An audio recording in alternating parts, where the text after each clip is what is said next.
Press the wrong button. Press the right button. Very important to press the right button, as I have discussed. Anyway, welcome one and welcome all back to Monday. It is Monday. It's Drew's Day. It's the community-friendly am writing stream thing that we do. So welcome everybody who is here. So thank you very much for turning up once more to listen to me waffling on about all things writing and science fiction and fantasy. Who knows where the waffles will take us this evening? But we must do the traditional stuff. So right. Who's here? Wraith Bobby B is here. Haunted Loaf is here. Commander GR1988 is here. Wintermute GB is here. As always, probably one of my most stalwart followers now. Wintermute GB, it's always good to see you. Stumpy73 is here. Mad Monksoft is here. Big 39GT is here. DJ Squibby is here. Commander Terrafirm, also a stalwart of many years following now. I think that there should be a thing, shouldn't there? How long have you put up with this complete nonsense? The Harkonnens are here. Still attacking Arrakis. Physician is here. Arrakis is here, still fighting off the Harkonnens. Alexan310 is here. Pete SB is here. The Shadow Wyvern is here. And Farfons is also here as well. Excellent. So it is high speed.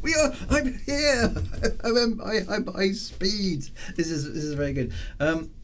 We still have a few small technical difficulties we're working through. Not actually anything to do with the high-speed internet, but of course, if you speed one thing up, it shows all the limitations in other parts of your network. What I laughingly call my network infrastructure, which is basically a hastily cobbled together bits of old IT equipment.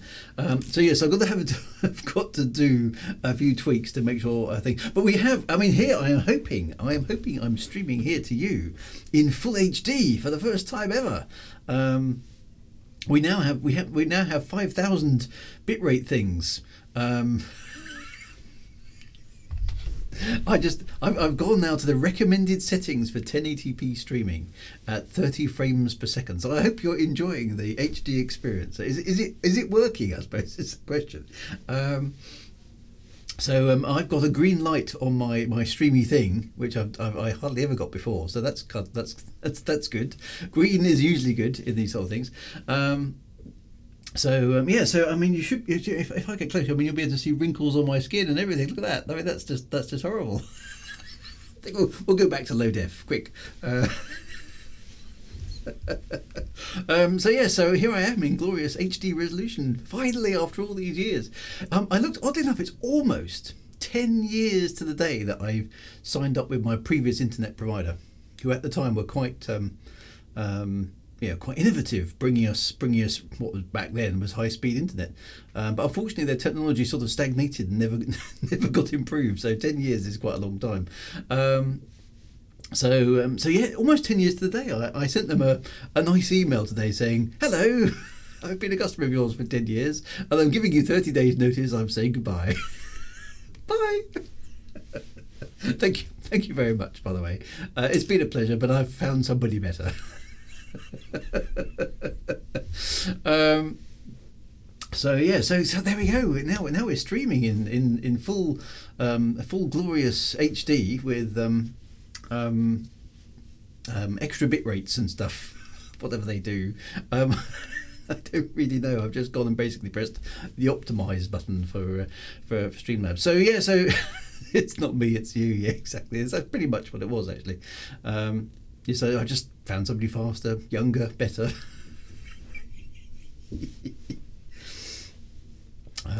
And they gave me a new routery box, which looks very, very kind of 21st century. Actually, it's really weird actually, because my old router was this big black thing. I mean, routers go through fashion, don't they?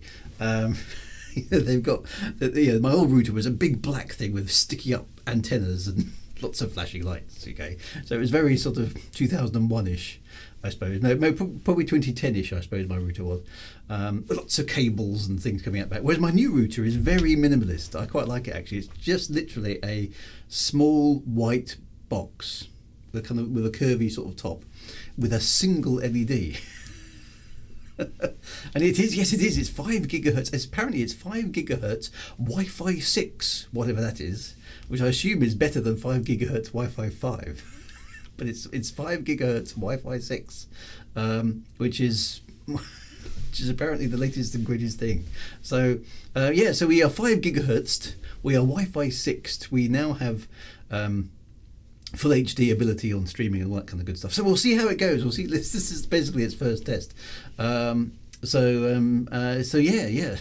No flashy lights, no, just a single LED, which I'm assuming apparently it can change colour though. It's a smart. It's not one of these off-on LEDs. I mean that's just so yesterday. Okay, off-on LEDs.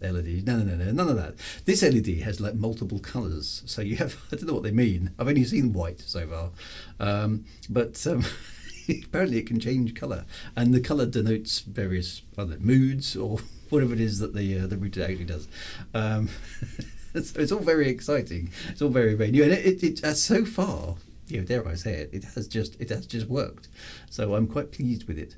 So now the bottleneck is the slow internet everywhere else. Yay!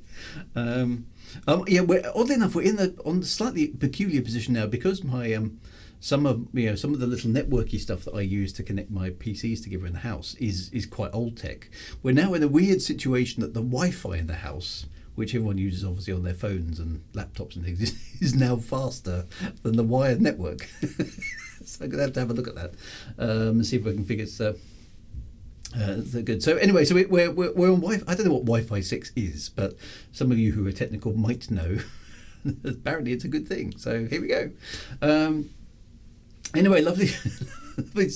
How fast is my upload and download? Well, apparently the test shows I've got the same upload and download pretty much, which is 500 megabits per second, which is an awful lot of bits. Yeah, 500 megabits. I don't know how that ranks kind of in the world of internet things, but it's what we had before was only 20, so we're now 25 times as fast, which it seems pretty good, really, to be honest. So yeah, I'm fairly happy with that. 500 up and 500 down. So and now, even though I'm doing super dupery stuff now, and I can tell you because I've got an app now. You see, it's all very high tech. I've got an app. All right, so I'm pretending I know what I'm doing now. I can tell you right this minute how much this stream is actually costing me. Not costing me, but how much bandwidth I'm actually using. Okay, so right this moment, my friends, as we are talking here today, tonight, shall I say, I am currently using 5.8 megabits per second to do this stream. That's the upload speed. It's on my phone. Okay, so there we go. You can see. I don't know if you can see that. No, it's not focusing. 5.8 megabits per second. That's how much internet bandwidth I am now using exclusively for you. Okay, so that's all good.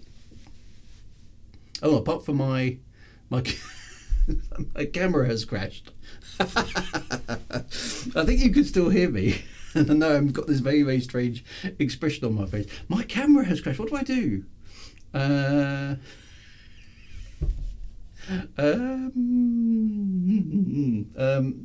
know you can hear me. I can see the mic still working. The camera has crashed. How do I fix the camera? Do I have to go back out and come back in again? No, it's completely died a death. Unplug it. I've lost my bits. Hang on, I'm gonna have to. Trouble is, I don't know which USB socket it is. Hang on, I'm gonna have to randomly press buttons. It's not any of those. Hang on a minute. I'm gonna have to actually physically crawl underneath here. Yeah, my camera can't keep up the internet. Hang on.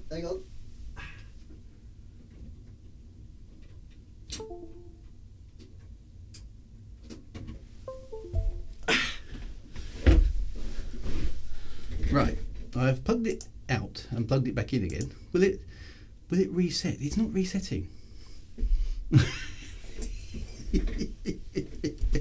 My camera has completely seized up. That is weird. I don't know what to do. I've never had the camera crash before. Maybe if I remove it and add it back. Hang on a minute. I'm going to disappear. I'm I'm gonna have to do the whole stream with no video. Hang on a minute. Let's see if I can add it back in. Yes, I am using OBS.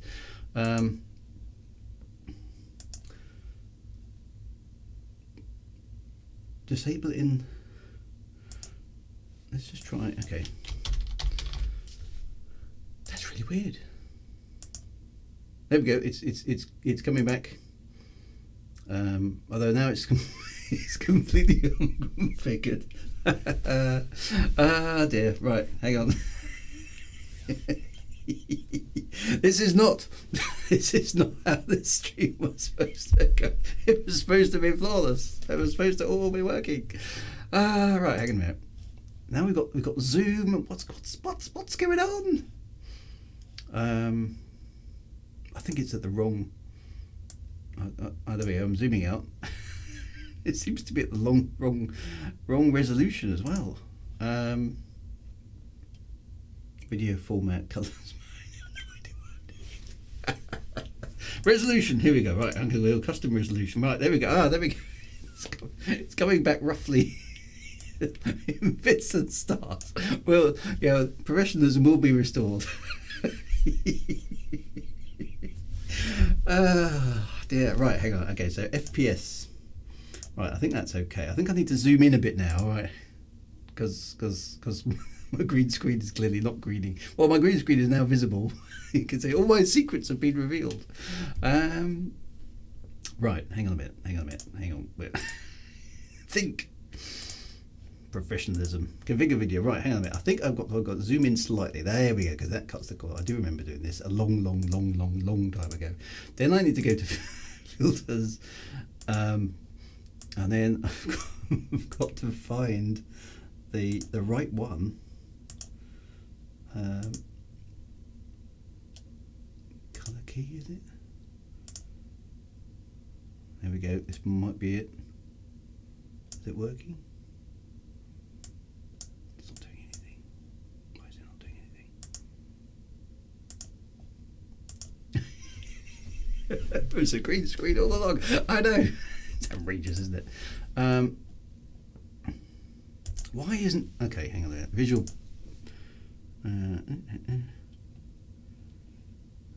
This has changed a bit since... The problem is I'm now experimenting stuff.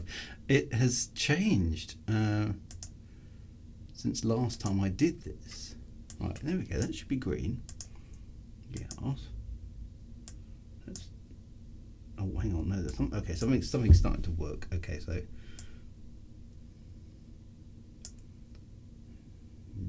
Settings are very... Oh, now I haven't shaved for 6 weeks. There we go. We're getting there. It's almost, still doesn't look quite right. Let me bring that back. So that's I'm guessing somewhere about here. Let's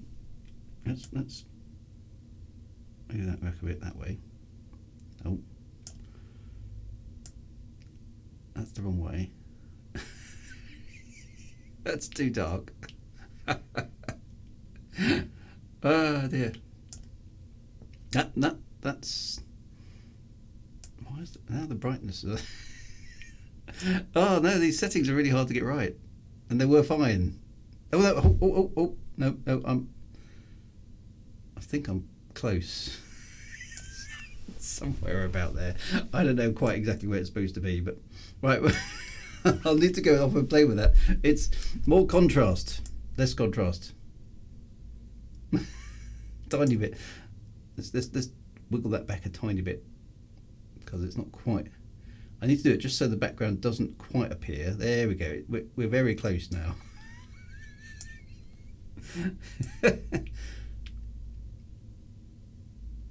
I think that'll. I think that will do for the purpose of the stream. I'll have to go back and find it. I've never had the camera do that before. How dare it do that to me live on stream? That was just wrong. Anyway, I've now got a slight green kind of aura now, haven't I, around my head? Which is well, I've got away from it. Oh, and I'm not in the background. Look, I'm covering up my own sign. That's not right. That should be the background. There we go. Right. Amazing stuff. Right, okay, so what were we waffling on about? How good technology is. Oddly enough, my friends, oddly enough, what's going to talk about computers tonight? So, yeah, it's a bit strange. So, yeah, Blair Witch mode, you look like you're in a dark cave. Yeah, I'm not sure what's going on. Anyway, I think we're close. I'm not quite sure why I've got a green line around my head. I know, I can see the fringing on the hat. Something's... I'm going to have another quick play with that because that just is going to be very distracting. Why have I got a green line around my head? That must be something to do with... Okay. Oh dear. Too much fun to be had with these settings. Okay, so it's something to do with... It's very sensitive, actually. I'm surprised how sensitive it is. Let's go more that way. That's too much. There. Oh, hang on. It's coming. It's sort of... I don't know. Opacity? I don't want to be transparent. That would be mad. I'm not sure. I obviously haven't quite got the... I've got a feeling maybe the camera is compensating for something that it's not supposed to be compensating for, because I've just basically put it in without playing with any of its settings at all. So something is... Maybe that's a camera contrast. I don't know. And that's... Ooh, that's... Backlight compensation, white balance. It could be anything, couldn't it? I don't know. We'll have to. I'm gonna have to play around. That's annoying. So apologies for that.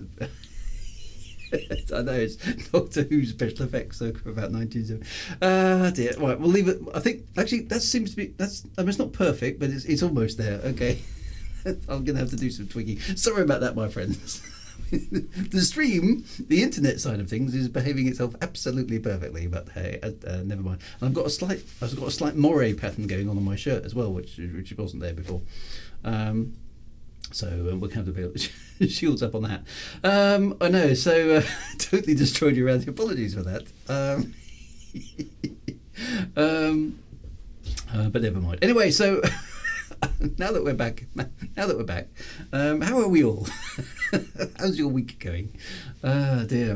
That was really weird. So anyway, so apart from Gremlins aside, everything's going well. I haven't made much progress on my book in the last few days because I've been interrupted by all sorts of things again. So I need to kind of refocus my energies on doing that. I've been very, very, very busy with work. Other work, as it were, because this whole situation in Ukraine situation has generated lots of other work for me as well, which is not really a good thing, obviously, because nobody really wants that situation. But it has had a big impact on various different types of business and stuff that's been going on, and all sorts of what we call business continuity and disaster recovery plans, all those kind of things being put into operation. So it's been really busy, which hasn't had a good impact on the writing side of things. I have done a little bit more of my audio recording, which is good. So that's coming along. But it's I don't know. I find at the moment my working on books is getting interrupted a lot by stuff. Am I part of the anonymous hackers, Drew? Well, if I was, I wouldn't say, would I? Are you an anonymous hacker? On a plus side, the stream isn't buffering. This is good. I must admit, I've never had that camera crash like that before. That was really, really weird. So I don't know whether it just fancied a restart. Maybe it doesn't. Maybe it's not up to streaming at higher bit rates. I don't know. We'll have to find out. It's never good to tell high-tech equipment and appliances when you're upgrading something else in the house. No, it's not. Maybe they hacked my camera. Maybe I'm broadcasting in Russia now. Am I a Russian spy? This is possible.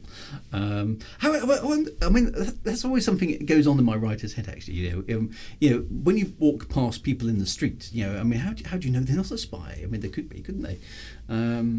All those those sort of things go through my head. And sometimes this is probably a very bad thing to do, actually, particularly nowadays.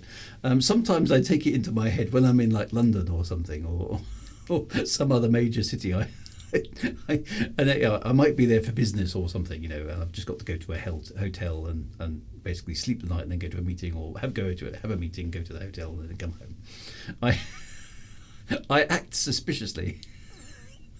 I sneak around and you know, and walk through doors in the hotel, looking over my shoulder, going, yes, and act very James Bondy when I go to the reception desk. just I don't know. I suppose I just live in a complete fantasy realm. That's my problem. Drew is spying on people to get carried. Well, I kind of do that. It's funny how people react, actually. And it's particularly bad if I go to America, actually, because of course when I go to America, they generally Americans really like the British accent, and they sort of I don't know if this is true. I mean, maybe some of the Americans on the stream could tell me this.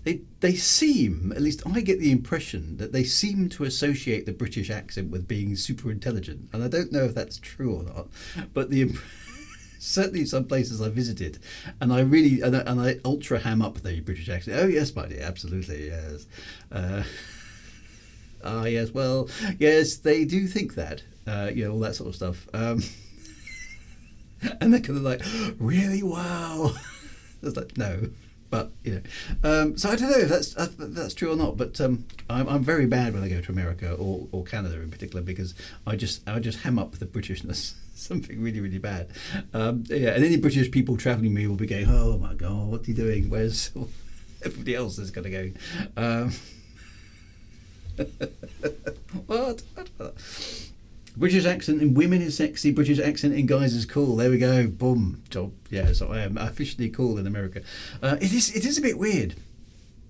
I mean, when I last went out to America, which was admittedly 5 years ago now, I had some young people did actually genuinely ask me, did I know the Queen? And I was like, yeah, this is one of those things that every British person gets told when they go to America. You'll get asked, do you know the Queen? And yeah, okay.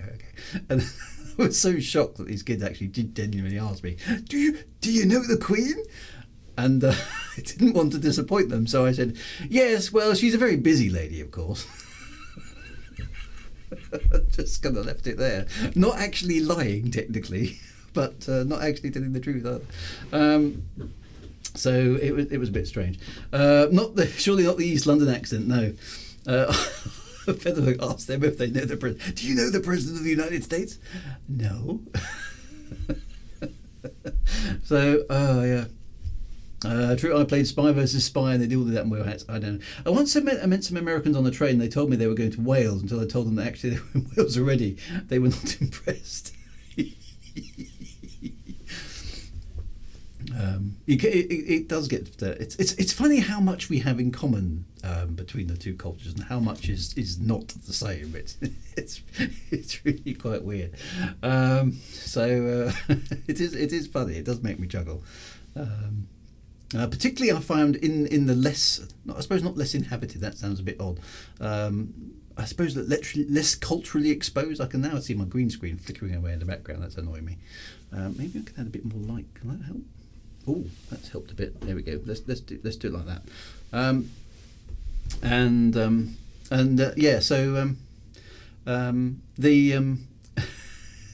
The East Coast and the West Coast seem to be more used to foreigners than the kind of middle area. When I went into kind of middle America, I suppose is that what it's called? I don't know. The sort of middle states like Nebraska and Nevada and Arizona and those sort of places. They didn't seem to encounter. At least not very often had encountered British people before. That seemed to be my impression anyway. I didn't quite know what to make of it. Americans think all UK accents are the same except maybe Scottish. You'll be lucky to understand a Scotsman, I'd have thought. That's the story of a little girl who said her mother, do you want to live on an island, was told that they already lived on Chris is here as well. Hello. Right, anyway, that's got absolutely nothing to do with tonight's topic. Oddly enough, tonight's topic has to do with technology. So let's try Geordie. I must admit, I don't know. I can tune in to British accents fairly quickly. My problem is I don't know if it's a writing thing, but maybe you guys can tell me. Is this a writing thing? I very quickly get polluted by accents. I get very quickly polluted by accents. So if I go to Scotland, I'll start trying to be Scottish, and if I go to Newcastle, I'll change my accent. But if I go to Manchester or Birmingham or any of these sort of places, I'll start trying to talk, and I don't know. It's just one of those things. I just like the sound of the accents, and I try and emulate them. But oddly enough, not when I go to the States. I become more British when I go to the States. So it's I don't know, it's weird. Maybe it's a survival instinct. Just trying to blend in, don't be a stranger. It's kind of weird. That's another thing. In the US, they seem to find it very difficult to tell the difference between UK and Australian accents, which of course to UK and Australian people is just kind of like, you what? It sounds totally different as far as we're concerned. So I don't know. It's a bit of a weird thing. Accents, and particularly nowadays, it's interesting that. We've got so many cultural influences, yet the accents seem to be pretty strong in the UK. I mean, I don't know how much it changes across different countries. So, for example, I don't know in America how easy it is to spot the difference between East Coast and West Coast, or Southern and Northern or Central America. Whereas in the UK, I mean, you can drive like 200 miles and people will be almost unintelligible if you're not used to it. And if you go like 400 or 500 miles, you won't be able to understand anything that people are saying. And in fact, major nouns changed. A BAP, for example, in the south doesn't mean the same thing as it does in the north, and there's lots of different words for bread and beer and all sorts of everyday items have completely different names and nouns in different parts of the country. I don't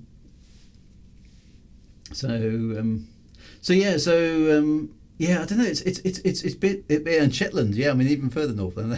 It's been really weird. So I don't know. I mean I'm kind of a bit surprised that accents haven't levelled out a bit more, actually, given that we watch an awful lot of TV and we share stuff. But I'm guessing that accents are things that you learn at quite a young age, and maybe your voice doesn't change all that much over time for most people. I don't know. What do you think? I don't know. And is this something that's common in other countries as well? I don't know enough about the regional accents in other countries to be able to comment. I only tend to experience it in the UK. But JR1988 put it this way: me and Drew live maybe 60 miles apart from each other as a crow flies, and my accent is very different from his. Mine is far more Cockney. Excellent. We should get some versions of that. Cockney rhyming slang in particular is quite amusing, particularly if you do it again to Americans, because they have no idea what you're talking about. So that's quite good.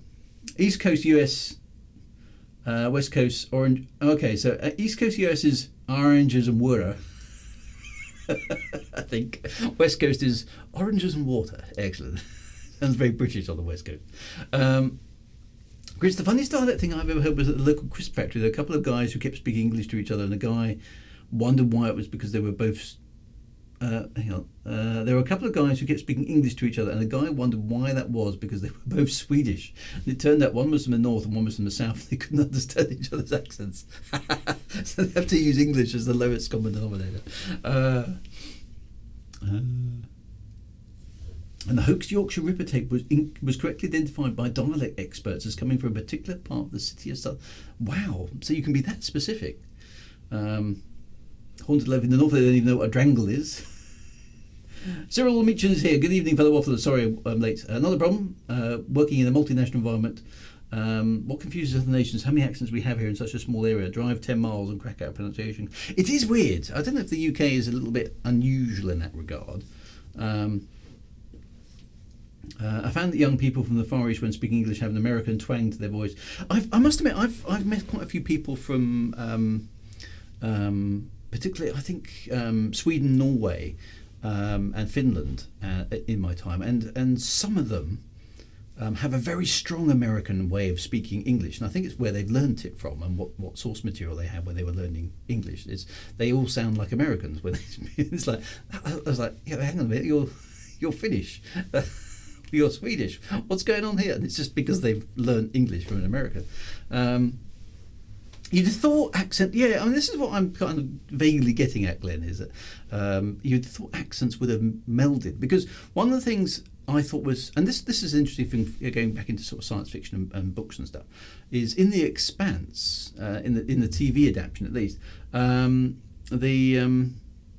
you've got those really lovely strong accents from the different kind of parts. The Mars accent is different to the Earth accent, which is different from the Belter accent, and all that sort of stuff. That's quite interesting in that sense. A cultural identity is established by the way you speak, and if you do,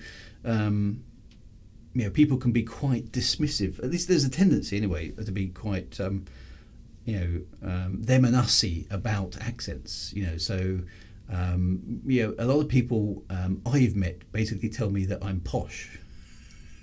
Well, not really, but I speak in a way that is a lot of people in the UK would describe as posh, because I live in the south of the UK, and I went to a grammar school, and they taught you certain amount of pronunciation and those sort of things, and you kind of reference the BBC, the Queen's English, absolutely, important stuff. And apparently apparently I'm posh.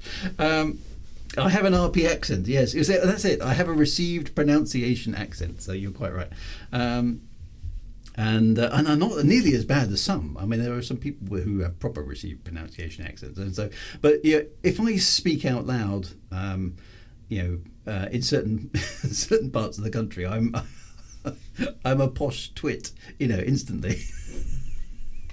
It's just because of the way I speak, and it's not actually true. I'm not actually posh, but I sound it to a lot of people. So.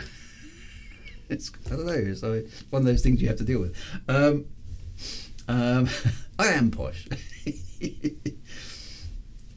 Young folk would describe your accent as OG English. Okay, so what does OG mean?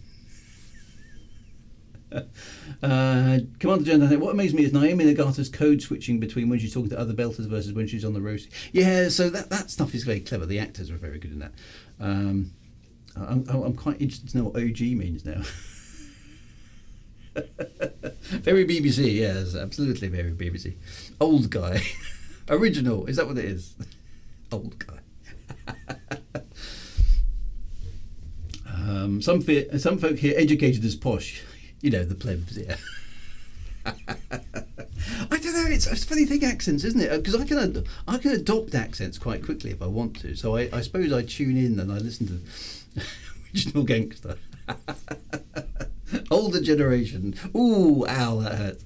My nan is 100% Welsh, born in the north of the country. Evacuated to Ramsgate, she lost her Welsh accent entirely, replaced by RP, except for, apparently, the way she pronounced one letter, which another Welsh person picked up on. Wow, that's weird. Cyril Meacham says, I'm reliably formed Original Gangster as in the first of something. Hey, I like this. You're Original Gangster. This is good. Drew Wagar, say adverbial. We're not getting into fronted adverbials.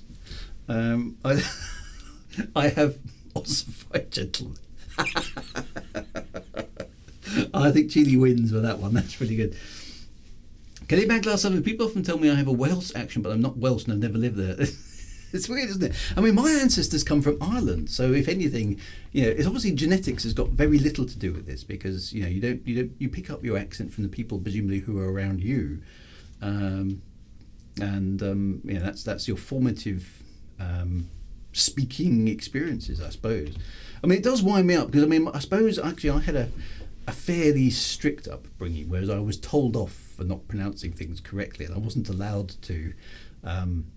Drop my H's and slur my words and all that sort of stuff, because my my certainly my mum and my aunts and various other people, and there is a side of my family that genuinely is actually posh, but they're quite distantly related to me. But I did interact with them a bit when I was younger, so you had to be on your best behaviour and all that kind of stuff. So I was tutored a bit on how to speak informally, I suppose. So people dropping H's, that's Ari and angers and then all that sort of stuff. That's I'm not allowed to do that, and I'm still not allowed to do that. But there we go. Poshness test. How do you say de-throttle? Apparently the Expanse's Belter accent sounds like a different real accent depending on your own native language. Well, that's interesting, because it's a very noticeable accent. Mad Monks of the water in Mallorca don't taste like what it oughta.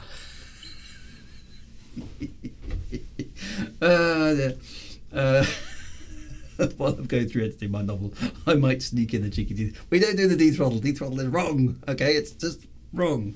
And one of these days, it'll probably never happen, one of these days, I will write that letter to Mr. David Braben and go, right, there's a few things that need to be sorted. Forget Elite Dangerous on the Sea, forget all that stuff. I'm not, these things are just wrong, okay? You need to stick them. But there we go. What's this got to do with tech working? Right, okay, it's time. It's 36 minutes into the stream, for God's sake.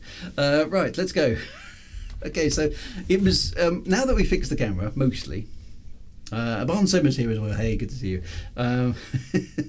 What I wanted to talk about, because it was occurring to me, in fantasy novels. Okay, now it started by watching, I can't remember what it was, some episode, basically, de-throttle is wrong, one knows it should be unthrottle. I'm gonna evict you, Kelly Maglar.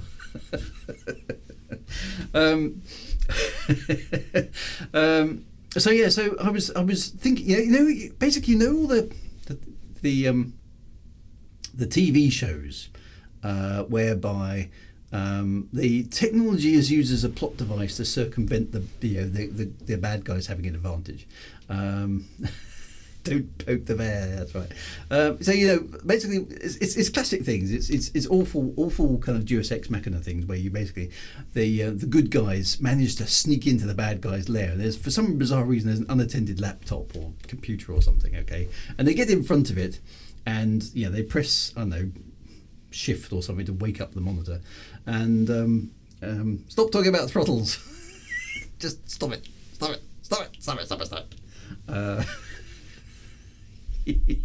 You're so bad. I like you. I do. I just stop it. After throttles, there's the after throttle. You multi throttles. I will throttle you. I'm going to have to find a button to press or something. But the good guys sit down in front of the computer. They and it basically says something like login password. Okay. Oddly enough, it never prompts them for a username, which I always find a little bit strange. It usually just says password. It's like, hang on, but can't you select the user for this operating system? It's never Windows, is it?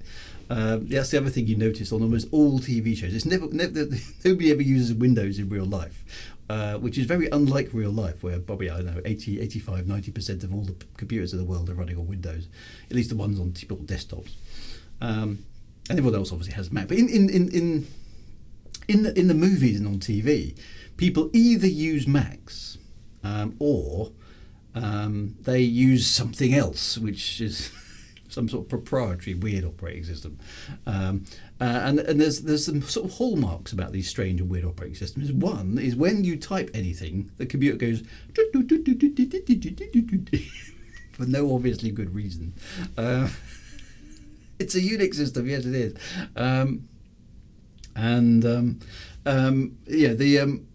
So there's one thing, okay? It goes,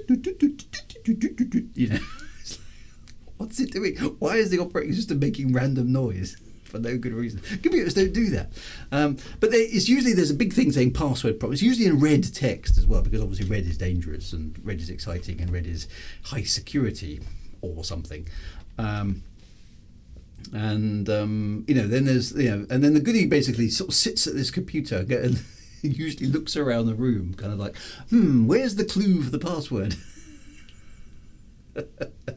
And they kind of look and they spot something and they go, aha, it's that, and then they type in the password, and almost always they press enter and it lets them in. It's like, I've never seen anybody guess a password right the first time, unless it's absolutely trivial. So that, the goodies just have some super magic powers of cracking the baddies' password, and nobody. It's Wintermute says it's dramatic license true. I know, but it's wrong though, isn't it? I mean, it's just so stupid.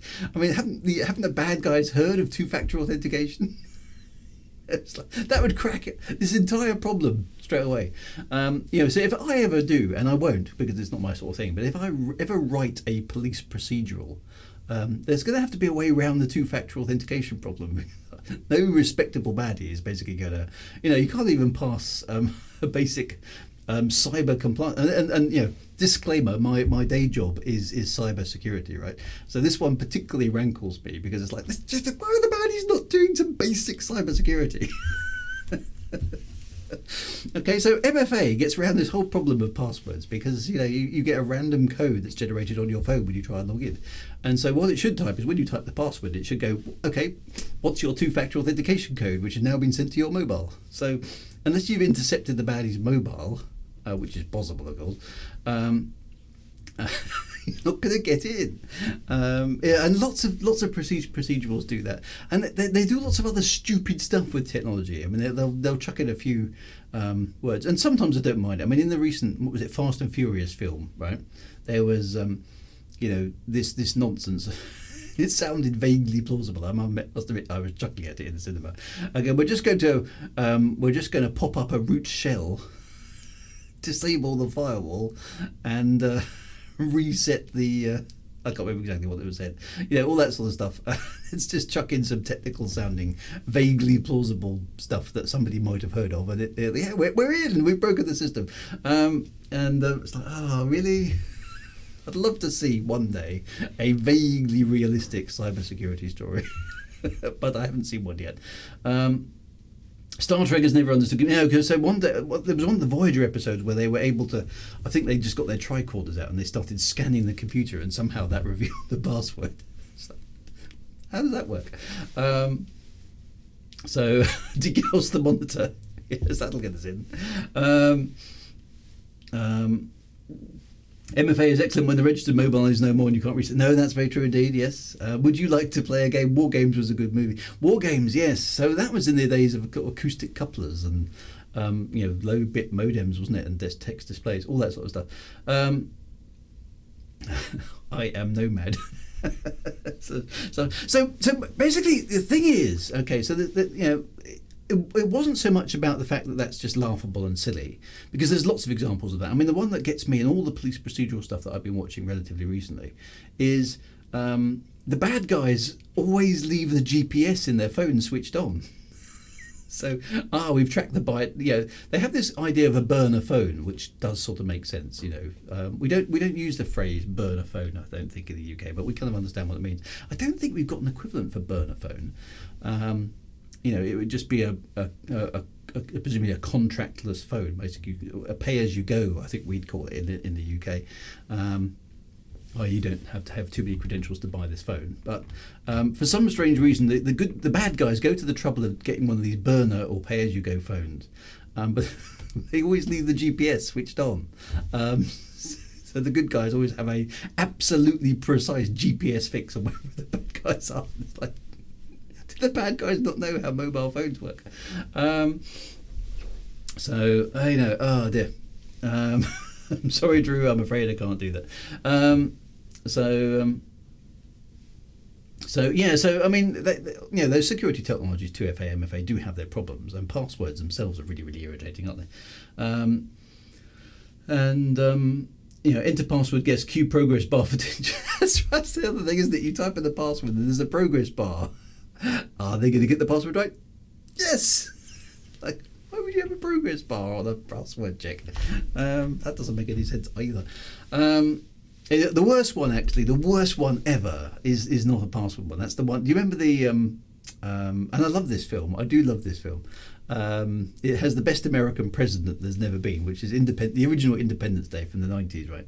You know, it's just a brilliant film. I mean, it's just funny, and it's lots of fun, and it's, you know, yeah, Americans save the world. There's that lovely scene at the end with the British guys. The Americans are planning a strike, sir. They're going to strike back. They found a way to bring down their shields. And then the British guy goes, well, it's about bloody time too. At which point, everybody in the UK audience watching that film just burst out laughing. It was so cheesy. It's like no British person speaks like that, hasn't spoken like that since about 1945. Yeah, it's about bloody time too. You know, we don't speak like that. We haven't for 50, 60 years. But it was still in the film. Everybody, I remember watching it, and I don't know when it was, 95, 96, something like that. And everybody in the UK just fell about laughing in the cinema. It was so funny. But no, it was a good film. It was a good film overall, and it's just that particular scene. It's just really makes us laugh. Fire up the kite. Let's give those pesky brutes a good thrashing. Pip pip. Absolutely. How's your banter? Chili? Is your banter good?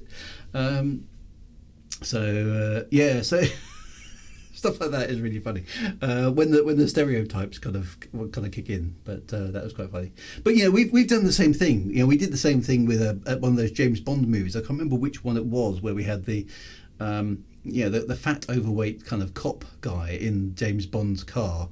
Well, the one where James Bond does a barrel roll in his car. I don't remember which film that was. And then that had that kind of terribly cliched American guy in the car with him. And that, so we're guilty of exactly the same thing. I'm sure most Americans aren't like that. The Man with the Golden Gun. There we go. Or was it Live and Let Die? I don't know which one it is. It's kind of like cotton picking environment. Like, what are you doing there, Mr. James Bond? This sort of stuff. It's like that's how we think the Americans are. It's quite funny. First time chat from Harry. It's the one with Christopher Lee. Oh, is that is the Golden Gun? Because he was Christopher Lee is Scaramanga, isn't he?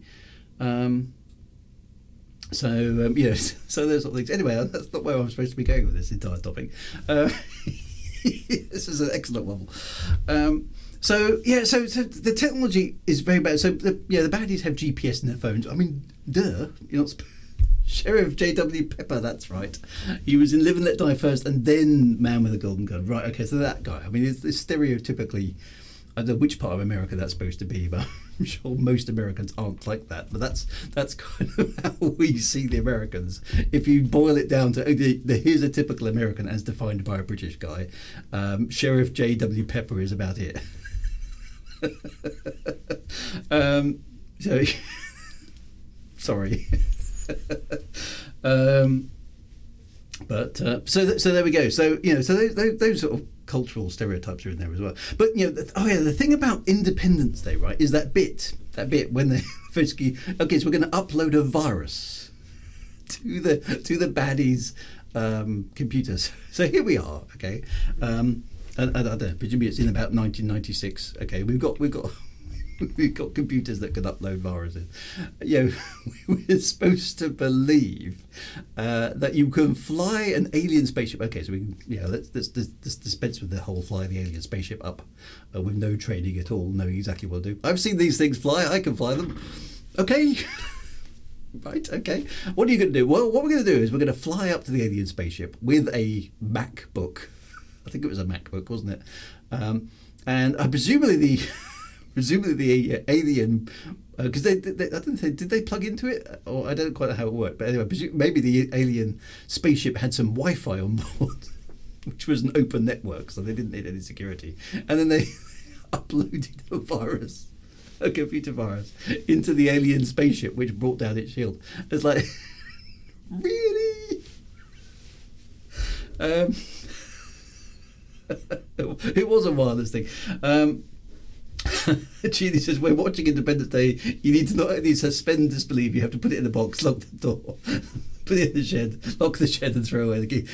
I mean, I know it's not really fair to pick apart Independence Day because it is that bad. But but it's that sort of thing, okay? So that one always makes me. I remember coming out of the movie when we saw that film. Other than everybody in the entire audience falling over laughing at the Englishman with his about bloody time too. Apart from that, I remember being behind somebody in the cinema as we were coming out, having watched The Business with the virus, and he just commenting to his mate, bloody hell, we couldn't even get Doom to work on 2 PCs in their house, let alone upload a virus to a alien mothership. It's just stuck with me all these years. So I know. So, but Macs can do anything. Yes, they just work, etc., etc., etc. So yeah, it's a bit of a strange one, but it does wind me up a little bit. And I suppose the cyber stuff, the cyber stroke security stroke internety stuff, winds me up more, probably because I know more about it. Okay, so dare I say it, I'm a bit of I'm an expert in that particular domain. Now, I'm not an expert in lots of other domains, but I do pick up on all sorts of things that are wrong, which do wind them up. And I think if you're, and I can see it in a medical, thing when people can resuscitate people who are dead and stuff like this.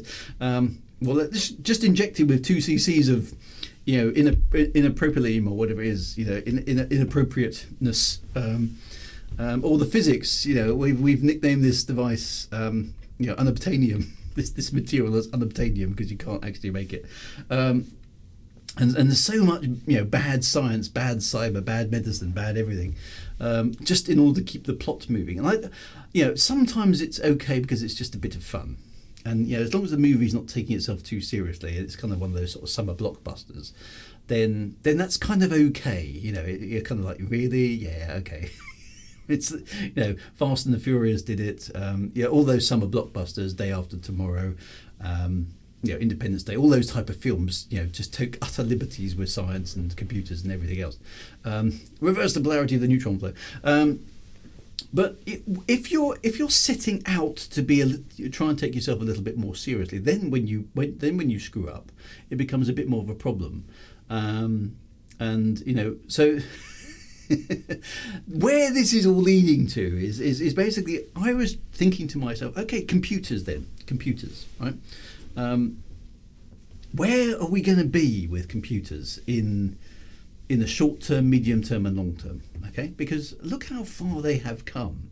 All right, so and I was trying to think, what would if I'm fast forwarding in my case of my current upcoming story several thousand years into the future, it's going to be very, very difficult to figure out what sort of computer capability that I would be dealing with in those kind of environment. Because if you extrapolated, even from when I was a young lad with my first computer back in the 1980s, and I've got to do something, okay, this year, March 23rd this year, I think it's March 23rd, or April, no, it must be April 23rd, I think, is the 40th, can you believe this, the 40th anniversary of the ZX Spectrum being launched. 1982 it was, and it's now obviously 2022. So this April is the 40th anniversary of the ZX Spectrum. So I need to do a little retro stream. I think it's actually a Saturday, and look how far they've come, says the man who just had to turn his camera off and back on again. Didn't say it was perfect, Sean, to be fair. So so all that sort of stuff is kind of it's like okay, so looking back on the capabilities of those computers back then, I mean, they're laughably primitive compared to now, but at the time they seemed so advanced and so kind of like, wow, look what these things can do. They can do maths way faster than us humans can do maths and all that sort of stuff. The rate of progress back then was enormous. I mean, the Spectrum I had, and other 8-bit computers of the time would have similar comparisons here, but its resolution, its ability to display dots on the screen was it was 256 pixels wide and 192 pixels deep. That was basically as many pixels as it could be. I mean, that's on this screen, it's it's a tiny little box about that big. At today's resolution, and that was high res. Okay, that was high res graphics back then. We had 8 colors to play with and everything else, all that sort of stuff. So it's that sort of stuff. The progress there has been. I mean, if you told me then in 40 years' time, when you're middle aged or moving beyond middle age, you'll be able to transmit a live feed of yourself across the entire world whenever you want to. It's really, I remember as late as the mid-90s thinking, I wonder if they'll ever get network speeds fast enough to broadcast television across computers, because obviously we had terrestrial TV and satellite TV back then, but we didn't have streaming, because we were looking at the bandwidth consumption. The best we had back then was ISDN, which was 128. If you multiplex the cables, you could get 128 kilobits per second, and that seemed like stratospherically fast, internet speeds for the time. And that wasn't fast enough to stream video at a decent quality without a lot of compression. Okay, and then you're looking at it thinking, well, it's not up to the job. You're gonna need to have so much bandwidth in order to stream video, and then suddenly here we are in 1080p, glorious Technovision. So all of those sort of things, and the utter sophistication of computer games today compared to how they were. Now, we can argue how, with rose-tinted nostalgia about how things were better in the olden days, but they weren't, okay? Sorry, they weren't. Great memories and lots of fond recalls of all the games I've played in the yesteryear. But they don't survive contact with reality, I'm afraid, once you start looking at modern stuff. Because modern stuff is just incredibly more sophisticated in all sorts of ways. Although it does provide you with more, so you have to use your imagination less, which isn't always a good thing, but there we go. Imagine if Jeff Goldblum had brought out a specky to upload the virus. That would have been the proper way to do it. Yeah, Jet Set Willy, Manic Miner, yes, all those kind of things. So so they're all classic games, but they're a long time ago. Things weren't better back then, but at least I know more about how they worked. This is very true. It was more familiar, wasn't it? Because it felt that back then that was all cutting edge sort of stuff. But trying to extrapolate forward. Okay, so we can do some things like, and we've got Moore's law, for example, which isn't a law, but Gordon Moore came up with this sort of thing about transistors on what back then we used to call them microchips. They don't call microchips anymore. The number of transistors on a microchip was doubling every year, and he sort of started in 1965, I think, and noted this after a number of years, and then it continued on, and he said basically the fact that these things are doubling every 18 months to 2 years shows that computer power is on an exponential growth rate, not just increasing linearly. It's expanding at an exponential rate, and therefore the things that we are able to do, because we've got much more computing power, we're not going to be able to tell what we're going to be able to use these things for. And I remember experiencing this very, very clear. I remember the first time I created an MP3. So I mean, most people have moved away from MP3s now in favour of Spotify and everything else, Amazon Music, etc., etc. But back in the day. We used to rip CDs and turn them into MP3s, and I've still got my MP3 collection. But I remember the first time I did it, and you ripped a CD file and it took up about 4 or 5 megabytes or something on a disk. Now that was way too much for a floppy disk drive. Okay, so a floppy disk drive could store maybe a minute or two maximum of an MP3. All right, that's the best a floppy disk drive could do. So floppy disks were no use for MP3s. It was too small a storage. USB hadn't really taken off back then, and we're talking kind of mid-90s later on. I remember the first time I did it, and I ripped an MP3 to my hard drive, and it was like 4 megabytes size. I remember thinking, that's it. That's a massive size, 4 megabytes, and it only plays away in 4 minutes. And I remember doing it thinking, I can't see the point of this, and I wasn't thinking far enough ahead that storage capacity would, of course, vastly increase in the next few years, to the point where MP3 suddenly became, you can just digitize your entire CD collection and put them on first it was iPods and MP3 players, which were chunky devices, and then obviously it just miniaturized and became part of your phone. And today, I mean, I can buy a 256 gigabyte SD card, which is about that big, can store everything I've probably ever heard in my entire life. That's where we come with the storage now. So what the only thing you can extrapolate from is that, in this case, is that in the future storage is not going to be an issue, is it? You're going to be able to store anything you want. You're going to be able to store probably your entire life's experiences in some fashion. So I can imagine in the future, maybe having a recording device embedded in your in your eyeball or something, which basically just HD, well, way more than HD, obviously, probably 16K or 8K or something like that. And it just captures your entire experience, and just stores it in something. So at any stage, that thing that's supposed to happen when you die, your entire life flashes before your eyes. You'll be able to do that before you die. Just go replay the best bits of my life. That embarrassing bit, we're not going to. I don't know. Would you want to record all your experiences in full glorious Technovision? But you'd certainly have the storage space to be able to do it. Zip drives, yes, I remember zip drives. They were quite good. CPU speed does seem to have plateaued, doesn't it? But the amount of work the CPU can do is still increasing that performance. I think we ran into a gigahertz limit in the sense that we couldn't make the electrons go round the tracks any faster. But my first hard drive was 420 megabytes. My first hard drive was 20 megabytes. I clearly remember my 20 megabyte hard drive I had at university. So yeah, there we go. Remember getting a 20 megabyte hard drive, £2,000. Wow, was it that much? Yeah.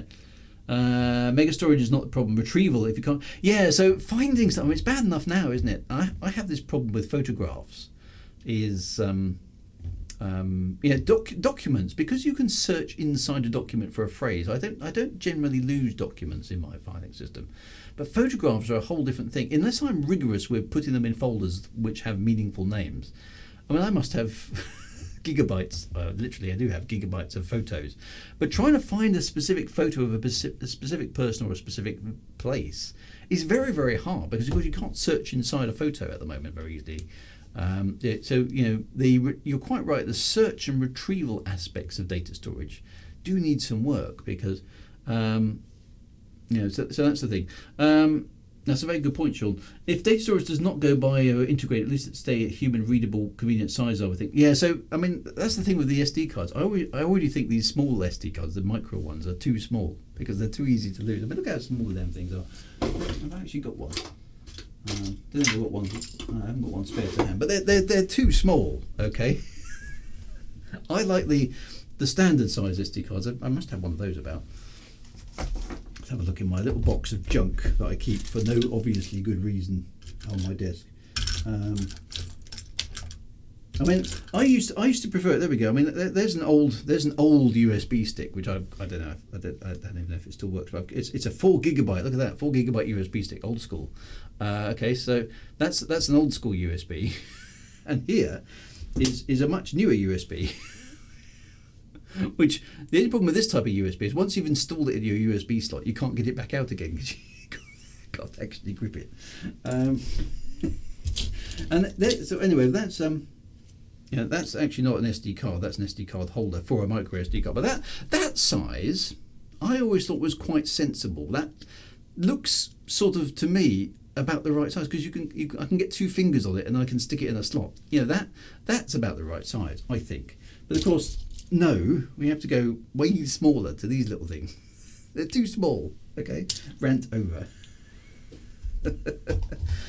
And nano sims and the sims. That's just they're just too small. I mean, SD card is easy to swallow in an emergency. I haven't tried that. I have to say. So yeah, so apologies for my green screen. Yes, that is that's a work in progress, as you know. My phone sim is so small it has to be installed in a special holder using a special tool. I mean, it's just too small, isn't it? It's like how small the computer is going to get. I remember that being a joke. Computers got smaller for a time, didn't they? And then somebody was joking about how long is it before they can't get any smaller because we can't remember where we left them. I find it interesting that the SD cards are shaped a lot like the old floppy disks. Yeah. So I think that size there, the old standard SD card that's quite a nice size. That feels like the sort of thing you'd stick in the slot, and I suppose it's too big for a mobile phone. I suppose that's part of the problem, because we keep obviously trying to miniaturize things. But then phones get bigger again. I remember people laughing at big phones because small was cool, and then now they laugh at small phones because big is cool. My current phone, I've just literally replaced my phone. I've got a jolly nice Samsung Galaxy 52s, and it's bigger than the last phone I had, and it's quite nice because my eyesight isn't as good as it used to be. So those sort of things. So, but storage space, okay, isn't going to be an issue in the future. Clearly, you're going to be able to store anything you like, I think. So, whereas we tend to talk at the big end of our scales nowadays, and we start talking about terabytes. Not many people yet will have a terabyte SD card, but they do exist, and that's going to become more and more normal as time goes on. And you can do a lot with it. You can do quite a lot with a terabyte. And even now I'm looking at recording videos. I mean, the file sizes would freak me out. Not that many years ago, right? I'm talking video files that are gigabytes in size, and that's kind of like, it's a gigabyte, and it's like a gigabyte, 1.21 gigawatts. File files. So what you can sort of assume, storage isn't going to be a problem. Presuming network bandwidth and things like that, because that's rising all the time. And I remember the first modem I used was a 28k modem, and that was a fast modem compared to some. There were 9.6k modems and slower ones in the past. 28k modems is about where I started using the internet, and then there were 56k modems, and then it was 64k ISDN, and then it was 128k ISDN, and then we had broadband with 2 megabits per second when it first became a thing. And just today, for example, I've upgraded to my high-speed internet, and now I've got 500 megabits per second. That's 5 times faster than the local network used to be. At 100 megabits per second. That was wired, just going around the building. So so progress happens very, very fast over time. So we can probably also assume, in terms of text, a gigabyte is around 1,000 novels. Okay, so a gigabyte is a lot of space. But when you start talking about video and stuff, of course, it isn't a lot of space. But I can think storage network capacity. It's just effectively going to be infinite as far as anything that we can determine. So that leads you on to so CPU capability will presumably go up as well, whilst the speed, we can't exceed the speed of electricity, at least for those kind of things. And we are obviously still using digital computers at the moment. Now, whether or not quantum computers will be general purpose enough to replace all the things that we currently use, digital stroke binary computers for, I don't know enough about to comment. We could talk. I mean, quantum computers seem to be in the same category as nuclear fusion, don't they? They just seem to be just around the corner, but never quite there. I once had a 200 megabit SCSI hard disk that was the size and weight of a house brick, the old heavy ones, not the modern type.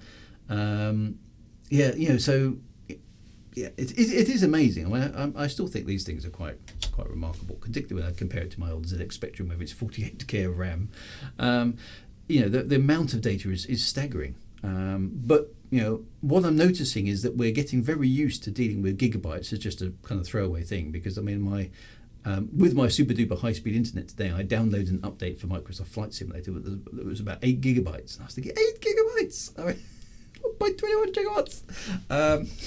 Whenever there's a massive download of any kind, I always have to use the Doc Brown sort of voice. It's 8.6 gigabytes.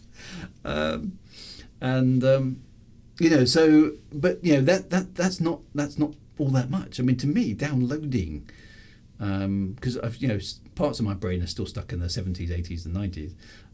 Quite a lot of me still stuck in the 70s, 80s, 90s, probably. You look at those sort of things. That's an awful lot of data, and of course now the networks are fast enough to cope with it.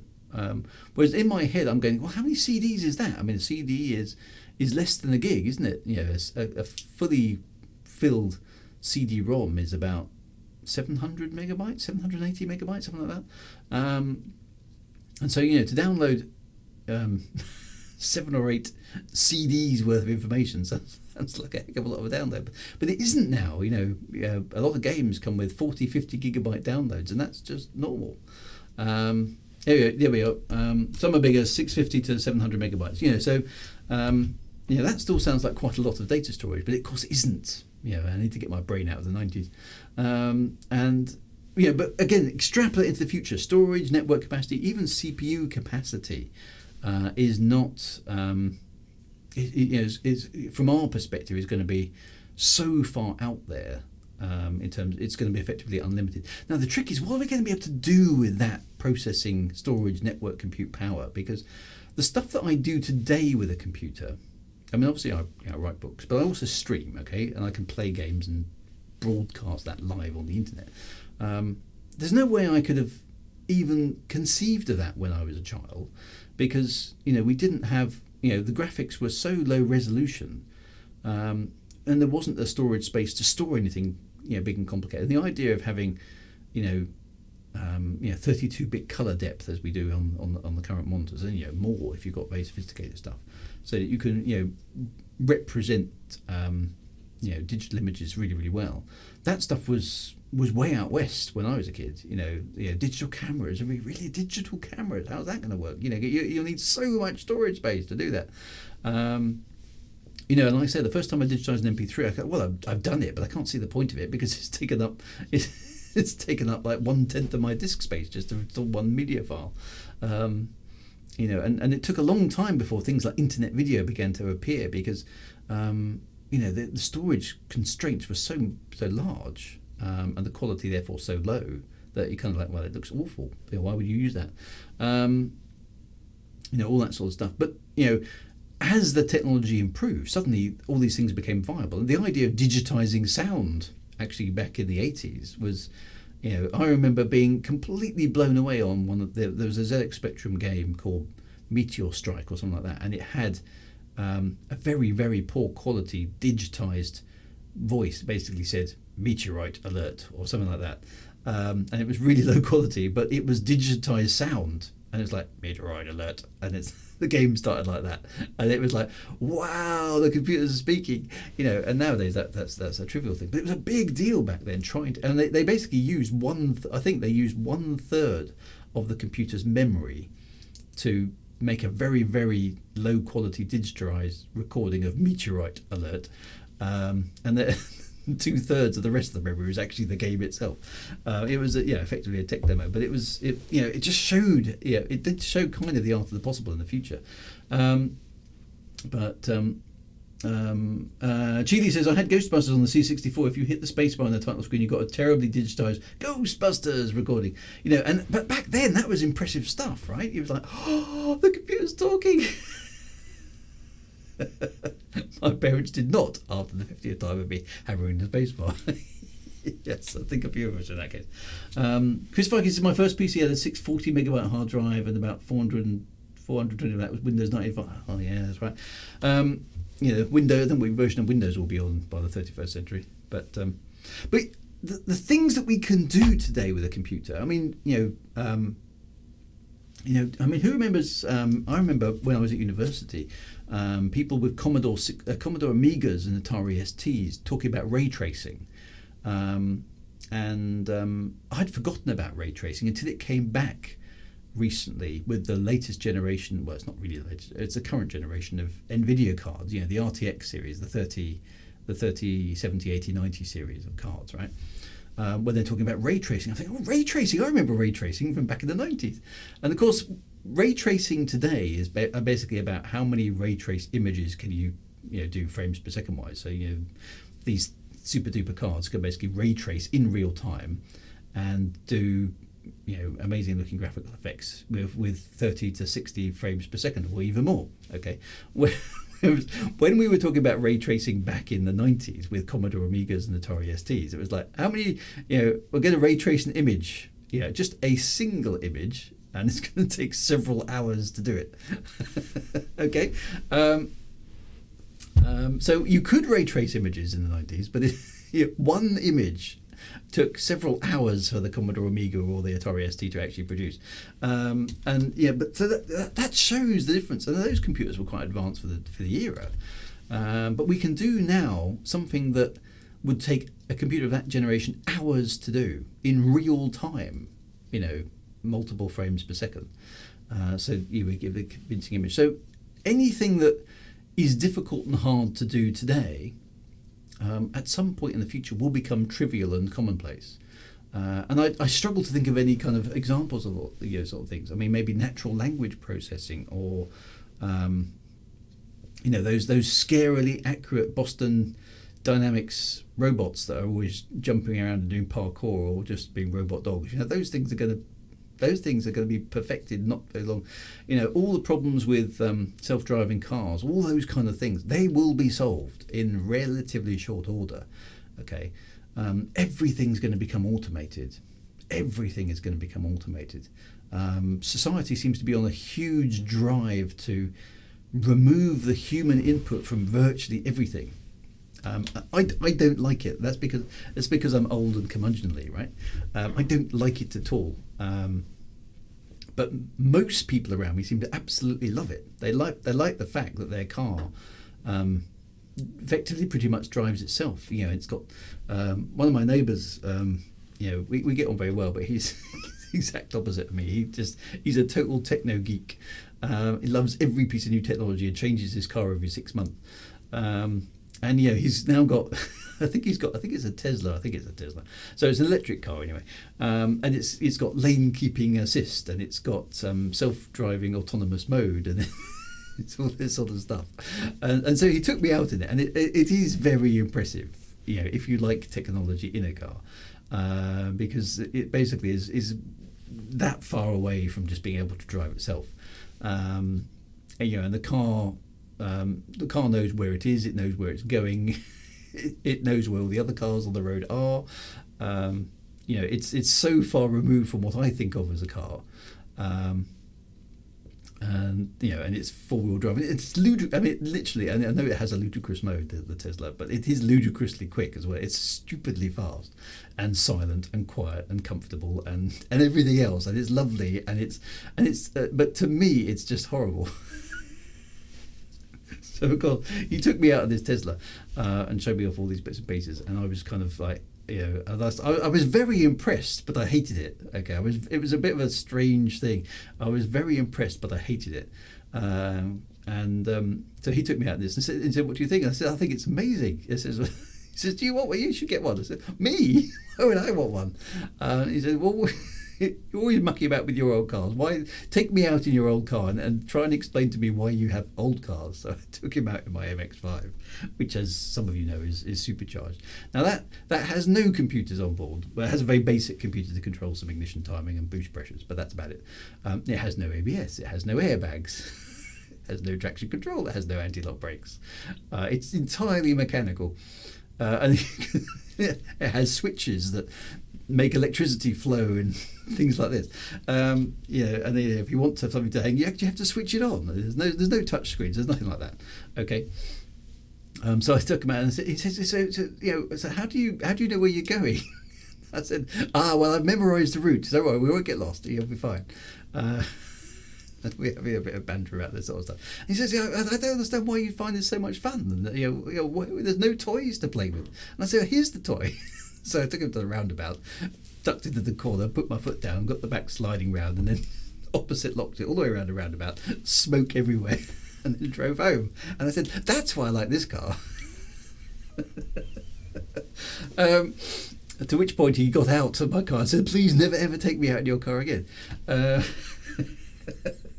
So it's just a different perspective. They are both cars, but they're just not. They're not the same thing. They're not doing the same job. If I get lost, I never get lost. I've never been lost, Sean. I mean, I never get. I might have taken a detour on my way somewhere, but I've never been lost. Touchscreens and I don't like touchscreens at all. I mean, they get covered in stuff, and my monitor here in front of me, which you can't obviously see because it's here, it's there. I can't stand. I mean, I used to be awful at work because people would go, and I'd have some code or something on the screen, and people would prod my monitor with their sticky, horrible fingers, and get finger marks. I said, "Get off my monitor!" Just spend the next 20 minutes trying to get the sticky fingerprints off, because we're very oily creatures, aren't we, humans? And that's very bad. And I can't stand fingerprints and muck on my thing. And my problem with touchscreen devices, I like it with my phone. Every 5 minutes, I'm polishing the fingerprints off because I can't stand. It's horrible. So no, touchscreens are not me. I don't like touchscreens.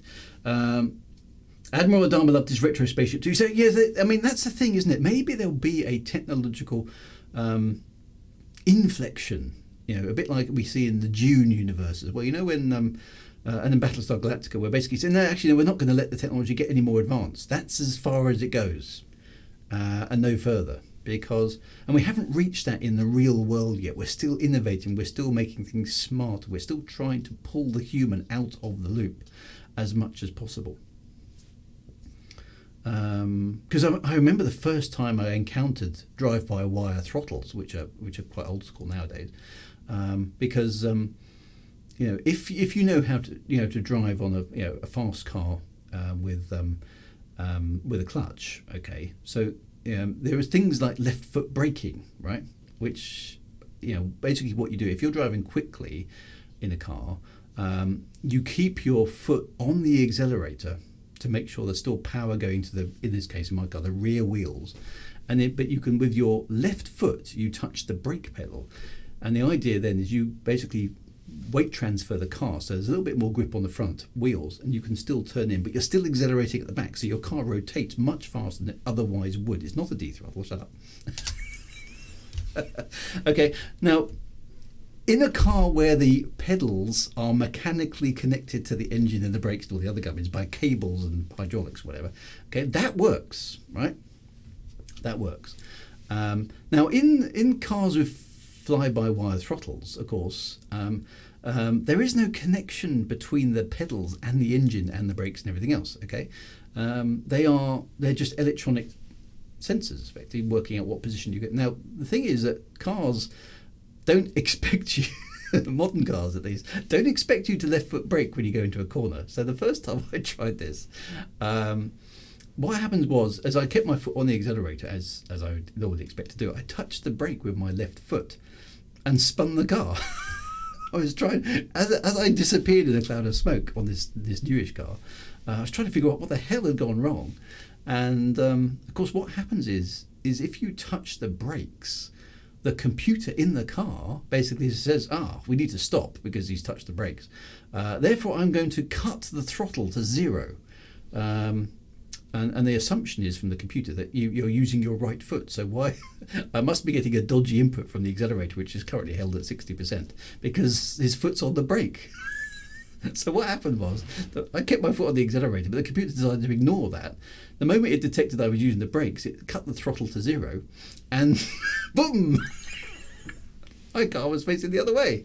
It wasn't until much later that I read up and figured out exactly what had happened. I was totally bemused by this. I said, "We can't drive this car the way you used to drive proper cars, right?"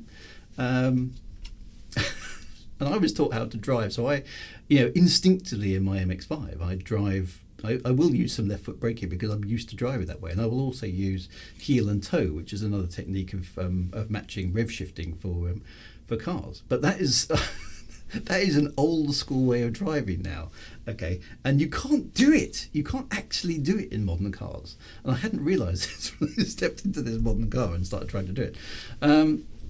So the my driving instructor will be doing.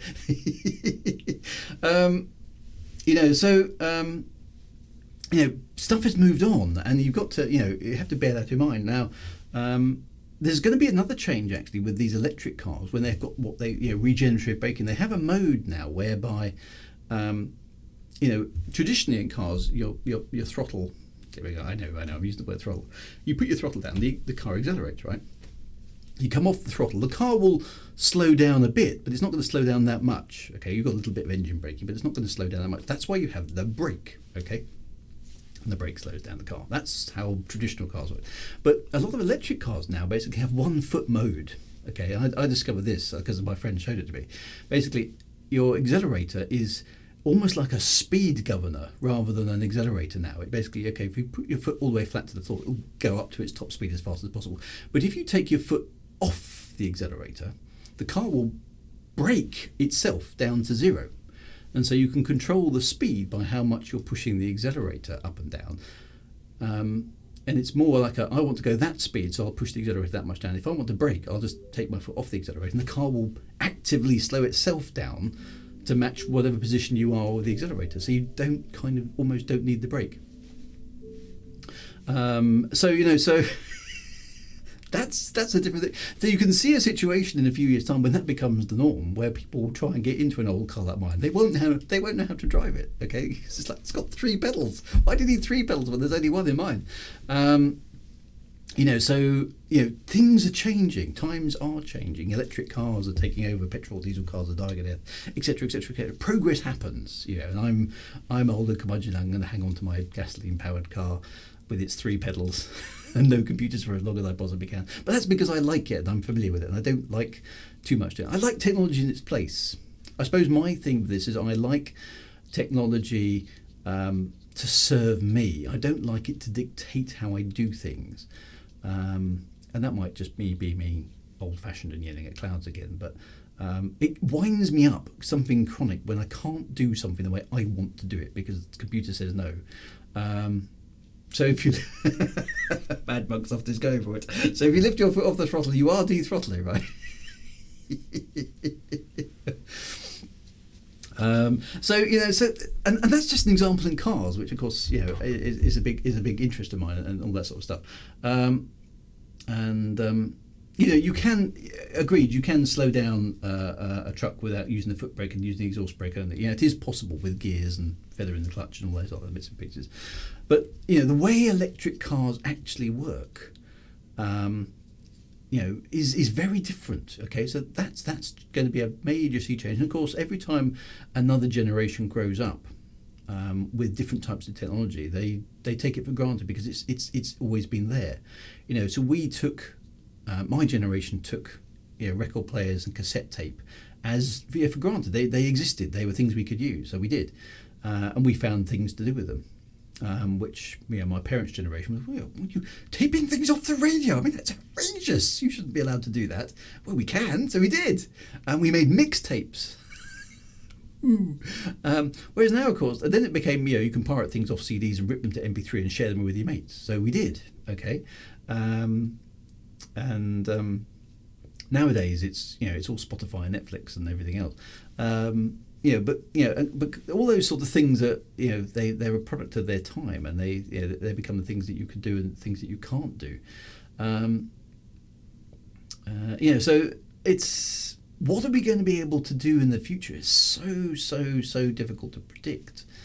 Where's it going to go and what the capabilities are, but it's going to be very different from where it is now. And I think this push for automation that we currently have, i.e. stripping the human being out of the decision-making process effectively, take car transport, I don't think it's going to be very far long, really, before the car is going to be something that we just rent when we need one. So the whole idea of owning a car is going to be looking like, it's going to be like owning a horse today. Why do you want to own a horse? who the hell owns a horse? Because only if you're interested in owning horses. I don't see that we need to own cars in the future, because what does a car do? It's a box that transports you from one place to another. That's what most people use a car for. Now, for most people, if they could sit in a plush, comfy seat and have Wi-Fi access, and not have to think about actually driving the car, I think they'd be really, really happy with that. Judging by the number of people you see walking around just doing this all the time, no matter what else they might be doing.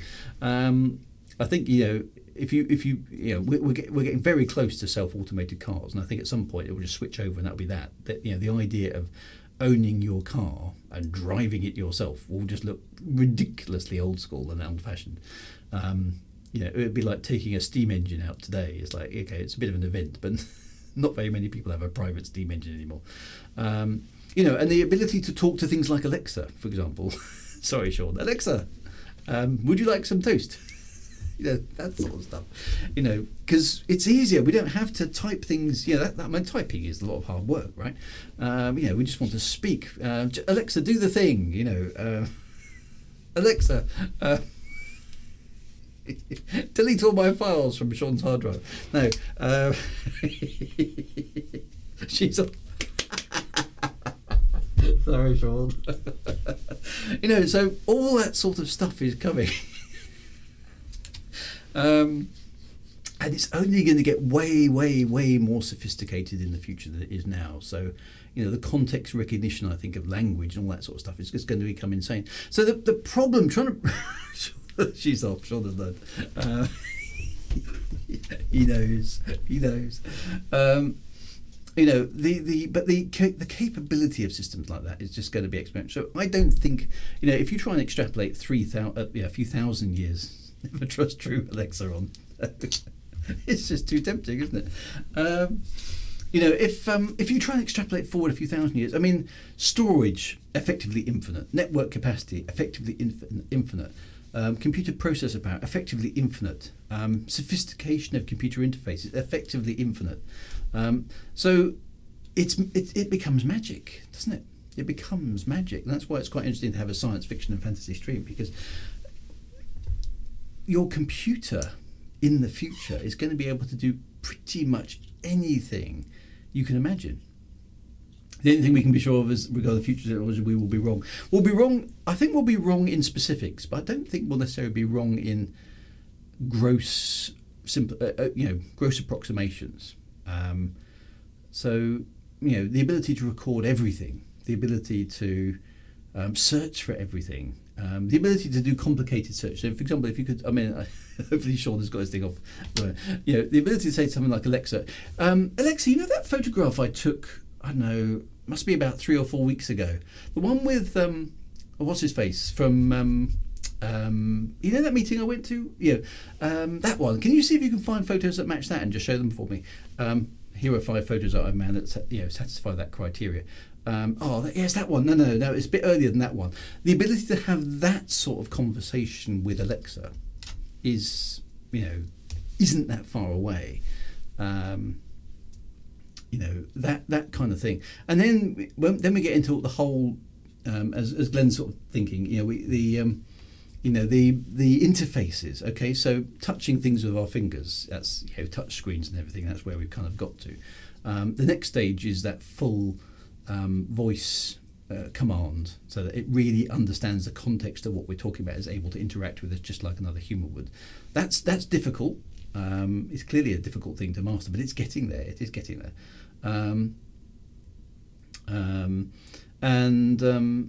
Be able to push beyond that to, where does that go? Where does that kind of happen next? That sort of stuff isn't that far away. I fully expect to see that sort of capability within my lifetime. And then, the ability to effectively, it won't. You won't have an SD card in the side of your SD clopper behind your ear or anything like that. But you'll have something where your brain can probably be augmented with storage and processor capability. Imagine having the ability to think the answer to complicated mathematical questions What is the square area of 3,522 by 752,506? And your brain will just instantly, oh yeah, it's 6.2,552,705. I don't know, yeah, that's probably not right. The ability for enhancement of your cognitive abilities by adding computer processing power to them. Then you've got all the augmented reality. I know Kung Fu, exactly, Paddy. That sort of stuff that we saw in the Matrix. Augmented reality, we're already talking about augmented reality. Okay, so you wear a silly pair of VR goggles today. Okay, that gets miniaturized down to a pair of glasses in 10, 20 years. That gets miniaturized down to contact lenses in 30, 40 years. That gets miniaturized down into direct optical stimulation of your optical nerves. So then at that point, virtual reality becomes actual reality, right? Because whatever you're seeing in your optic nerve is what you're seeing. That isn't that far away, maybe 100 years. So the whole concept, and we've talked about the digitization of of human brains and all that sort of stuff, and your personality be downloaded to a a USB or an SD card. That sort of stuff is all in scope for the next few hundred years, I think, assuming we don't blow ourselves up in the meantime. All of that kind of capability, the ability for us as human beings to retreat into a virtual world which is indistinguishable from what is actual reality, I think is a very likely place that we could end up. Because if the real world is a horrible place that most of us don't actually want to be in a lot of the time, then let's just create a virtual world which satisfies our every desire. Why not? Drew, look up the conjoiners from Alistair Reynolds' Revelation space novels. Yeah, that's right. I've read those actually a long time ago, but I know what you mean.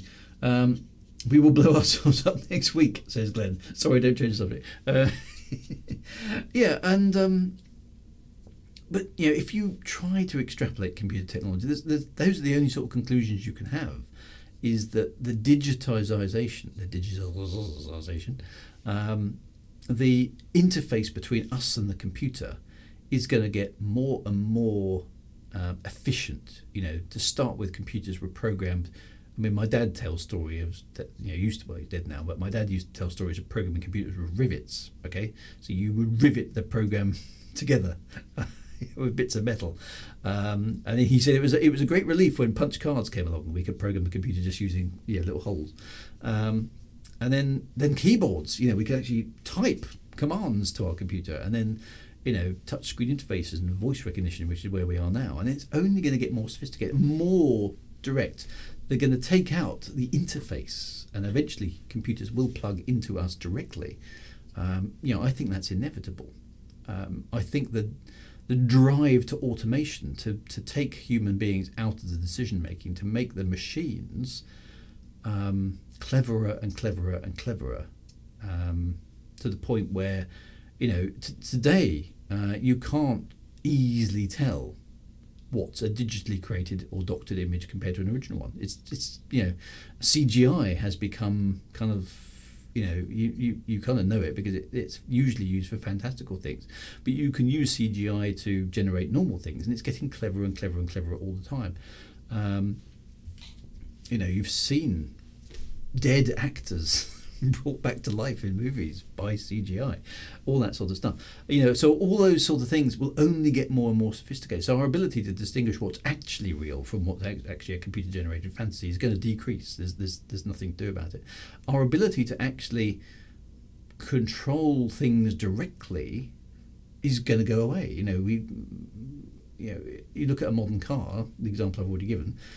You aren't controlling it directly. You're interfacing with it. You're providing it with some instructions, and it will decide how to interpret your instructions for maximum efficiency or whatever other thing it's been programmed to do. Deep fakes, all that sort of stuff. Okay, is coming. Okay, it's not that far away. Like young Luke on Book of Boba Fett, it's getting better and better every year. I mean, it's still got that slight uncanny valley thing. I mean, we saw Grand Moff Tarkin, didn't we, in Rogue One.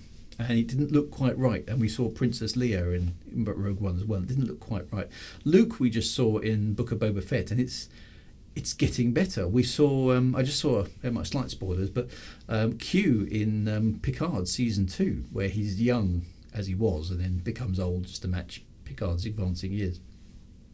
Looks very convincing. Okay, so it's getting better, and it will at some point become indistinguishable from reality. There you go, Wintermute. We just talked about that exactly. Now things that they can do with high-spec computers, today, that's going to be entertainment level PC capability in 15, 20 years tops. Okay, things that we can do CGI-wise in computer games today were better than movie special effects 20, 30 years ago, right? They just are, because things have got that much more sophisticated. Entertainment is going to be indistinguishable from reality in a few short decades. And VR stuff and everything like that will get miniaturized and augmented, etc., etc., etc. So there's a real technological singularity coming in that perspective in the next few centuries at the very latest, I would say. I don't know what it looks like exactly, but something, either we embrace it and we all merge into a matrixy like kind of virtual world, or we have a kind of Battlestar Galactica stroke Dune and decide, nope, we actually value the reality of life over this digital nirvana, and we decide that we're going to step back from that. I don't know what will happen. Maybe there'll be a schism in humanity over it. Who knows? But they're all driven by the porn industry, I guess. Probably true, to be honest. Probably true. It's insane. You look at the quality of videos that can be home produced today using video editing software and drones. I mean, all those sort of things. Drones are a thing. Drones with cameras on, cameras everywhere. The old book 1984 by George Orwell envisions the state owning all the cameras and tracking your progress through society, whereas of course what actually happened was we all bought the cameras for ourselves and tracked each other through the world. All those sort of things. You can now apply filters to photographs in real time on phones. And all that. You can apply photos to video and stuff like that, and it's all super processed and stuff. Nothing is real in the world of photography anymore, or video. You can't trust it. Drew's just given me a cool idea that I have been trying to figure out for my story. Excellent. The stream would pay off eventually. Yay, well done. Nice one, Glenn. There's huge scope for just playing around with technology and where it could be, even in the relatively near term. And my challenge for my stories is to try and figure out, in the time zone I am, what's happened to technology. Have we progressed? Because what's interesting, actually, and I'm trying to summarise this as we're getting close to the end of the stream, but our progress in, I suppose, what I would call heavy technology, i.e. spaceships, let's say, or space stations, hasn't progressed nearly as far as the science fiction of our youth would have kind of led us to expect. So, 2001 A Space Odyssey, spinning space station, nope, haven't got one of them. Massive spaceship capable of going all the way to Jupiter, nope, haven't got one of those either. Moon base, nope, we haven't got a moon base. Regular ferries to the moon and back onto the space station, nope, we haven't got any of that. None of that happened. However, the computers we have got today and the digital processing capabilities and all that kind of stuff is way, way, way more advanced than any sci-fi novel ever said that we would ever have. Okay, you look back at what sci-fi predicted for computers and things, and it's laughable how badly wrong that all turned out. Nobody predicted the rise of the mobile phone, the digital camera, any of that sort of stuff. You still have old sci-fi, not that old sci-fi novels, talking about tapes and photographs, and it just sounds so weird now. but some things we haven't progressed as fast as we thought we would, because those problems have turned out to be an awful lot more difficult than we thought they were going to be, or just hugely expensive, and there's actually no point in doing it. Because you look at things like 2001, and you look at the fact that there's a moon base there, and if you look at the special effects for 2001, it's worth looking at that whole sequence with Hayward Floyd in between the monkey bit and the weirdness with the monolith, but that middle bit where they actually go to the moon base. And you look at the amount of stuff we are supposed to have built by the year 2001, and you're thinking, what would possibly be the economic reason for doing so? The moon base that's portrayed in 2001, if you go back and watch that sequence, is huge. It's massive, and the freighters are massive, and the general spaceships and all the infrastructure they've got there is enormous. And you're just thinking, what possible reason could there be for having built such a massive moon base?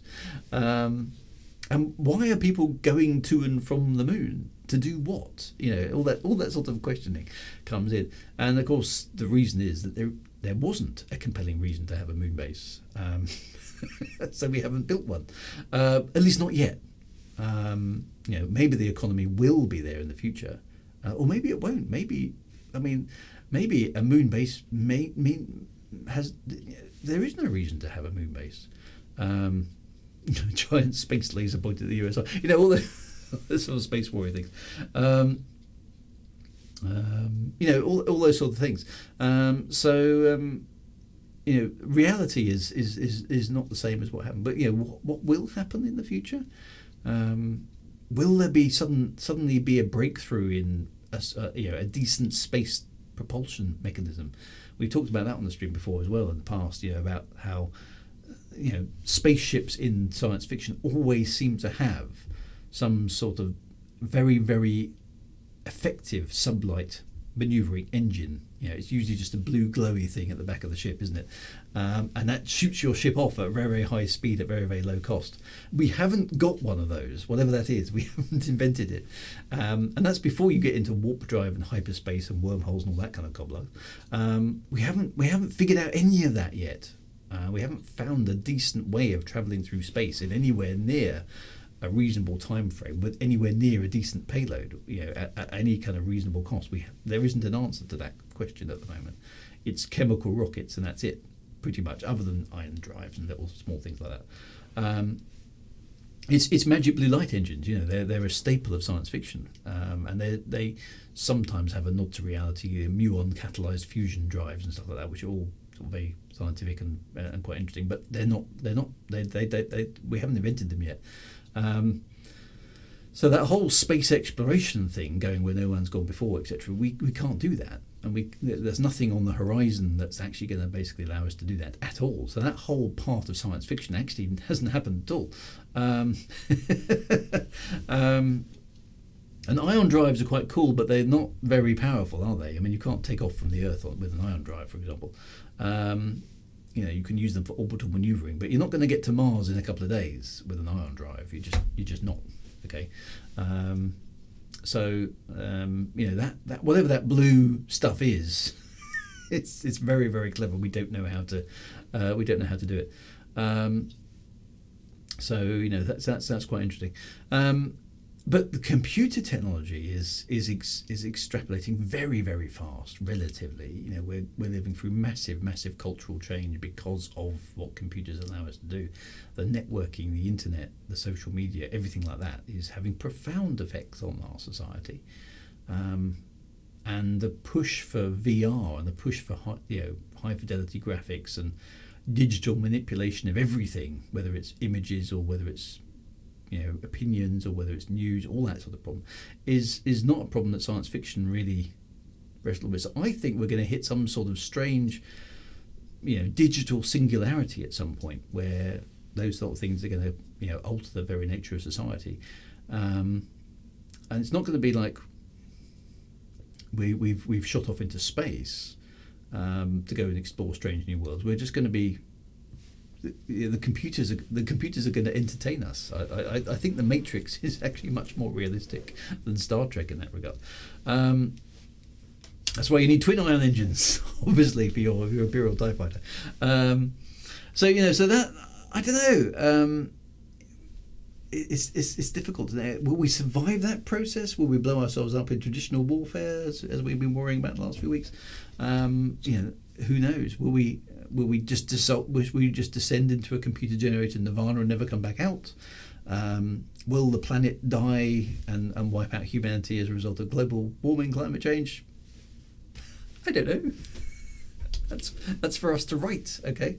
VR is always promised but isn't delivered. Yeah, until it gets away from the bulky headsets, it's not thing. I mean, I can't do VR because it gives me a headache and makes me feel sick really quickly. I quite like it as an experience, but I just can't do it for very long because it's too disorientating. But those things have a habit of coming back better and cleverer every so often, so I wouldn't write it off, but I don't know, it could be interesting. So I don't know. It's like the odd stream where we started off with technical problems and ended up talking about this sort of thing. But Paddy's already in a computer generated nirvana and he's not coming back out. Maybe this is it. This is as good as it gets, guys. Listen to some crazy dude talking away about how good things used to be. Logan's Run, yeah. See, Logan's Run bothers me because, of course, everyone has to die before they're 30, don't they? So that's not a good thing either. The idea of brainwashing people so that they accept that as acceptable. And we see the manipulation of our social media by bots and by people paying for this and paying for that. And the sheer inability of some people to actually think for themselves. I've stopped doing it now because it started when I was younger, not that long ago. I used to get into trying to correct people on the internet. That's very much a hiding to nothing, isn't it? I just say, no, you're an ignorant idiot. I'm just going to ignore you now. I've had enough of trying to correct people's ignorance. He says arrogantly. On the basic assumption that I have never make a mistake, which isn't true. But you know what I mean? When somebody basically posts something, you just think, oh, really? You actually believe that? You've actually gone and thought, this makes sense, and this is what I now believe. And you think, and you just kind of look at it going, nope, I haven't got the energy to argue with you. You're clearly an idiot. That's it. Sorry, on your own, mate. There's no point arguing with people on the internet, is there? In fact, there's not much point arguing with people at all nowadays. I think we've discussed this on the stream before as well, whereby people, the rational debate doesn't happen. It's just we have, I'm right, you're wrong, I'm right, or I'm right, you're wrong, you're wrong, I'm right, whatever which way around it is, and that's it. It doesn't get nuanced. We can't go. Actually, no, you made a good point there. That never happens anymore. I remember being hugely impressed by Star Trek when I was a kid. The original series was when Captain Kirk would there'd be a battle, or they'd be facing down with the baddies, and then the Captain Kirk would give an impassioned speech, and the baddies would go, right, you know what, Mr. Kirk, you know what, Captain, you're right. We're going to change our minds. You were right all along. I can see it now. No, entirely, yeah, I was entirely wrong. And we are going to change our ways now because, darn it, you're a great captain and the Enterprise is a great ship and you've clearly shown us the value of teamwork and diversity, and yep, we were wrong. We're the bad guys. We were wrong. We're going to reform ourselves. Thank you very much for taking the time and trouble to give us that impassioned speech and showing us the error of your ways. I remember being hugely impressed by this as a child, thinking all you need to do is come up with the right speech. And then all the world's problems are solved. It's as simple as that. And then as I got older, I realised that Star Trek wasn't true. Tomorrow I have to deal with someone who's convinced the Earth. I just don't. If somebody says, "Oh, we didn't land on the moon," that just ticks a box in my head which goes, an idiot. I don't need to interact with you. It's a waste of my time. Bye. I'm sorry. I'm literally that fast now. I have basically a predetermined list of things. If you say you believe in this, that, or the other, you immediately get put in the idiot category in my personal list of correspondence. I just don't interact with you anymore. Which is, I know, it's probably, the problem is there's more and more people ending up in that category all the time. And people, must admit, I went on Facebook today, and I've been muting people for a long time because of, either they've got ridiculous political positions, or or they spout nonsense about stuff like the moon landings. That's a strike out. You get muted if you're like that. I don't unfriend people generally on most of social media, but I do block a few people because or mute them, whatever the thing is, because they're clearly idiots. And then anybody who was playing Wordle, for example, I muted them because I thought, I don't need to know that you've got some coloured boxes and you're very proud of your coloured boxes. That's just cluttering up my newsfeed. So I muted them, and I went on Facebook. I don't know how many friends I've got on Facebook, but I haven't got that many, but I've got a few. And I suddenly thought to myself, I'm not seeing any updates from Facebook apart from adverts. And a few people suddenly realised, I think I've muted everybody.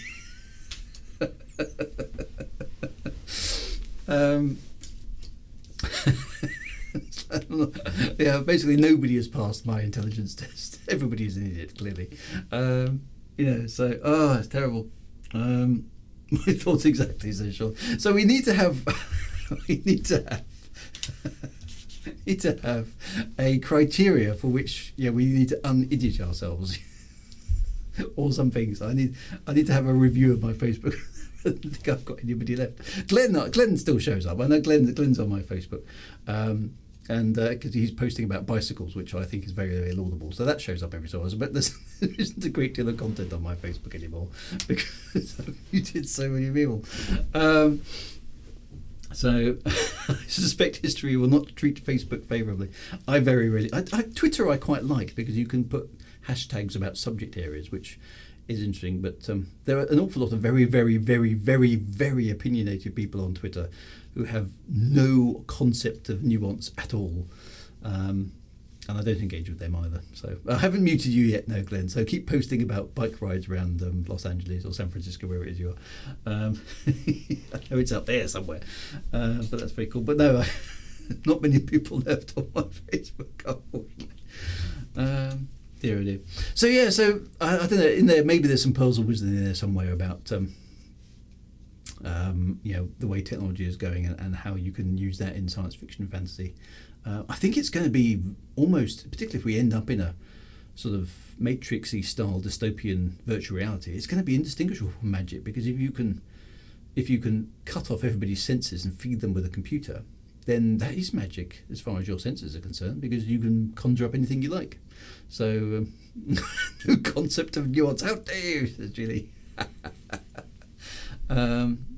I quite like Twitter for finding out about bits and pieces, and I have way more positive interactions on Twitter than I do on Facebook with different people. I find it suits me better, but most of my content on Twitter, of course, is bad puns and dad jokes. So there we go. Anyway, my friends, I think that's about time to close this, call this waffle to a close, and we'll crack on with various other bits and pieces. So. It appears that the streaming has worked well tonight, so that's quite good. Other than the camera fault earlier on, I'll see if I can get that fixed. And cars, there's a few cars things. So thank you for your company once again as we discuss the implications of the future of technology.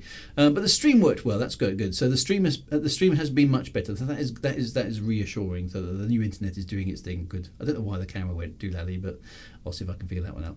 Anyway, take care, my friends, in this crazy, crazy world. Look after yourselves and have a good week. I'll see you on Thursday for No Man's Sky and Star Citizen and retro games and stuff like that. And we will crack on from there. Be good, look after yourselves, and right on. Take care, my friends, and see you soon. Bye-bye now.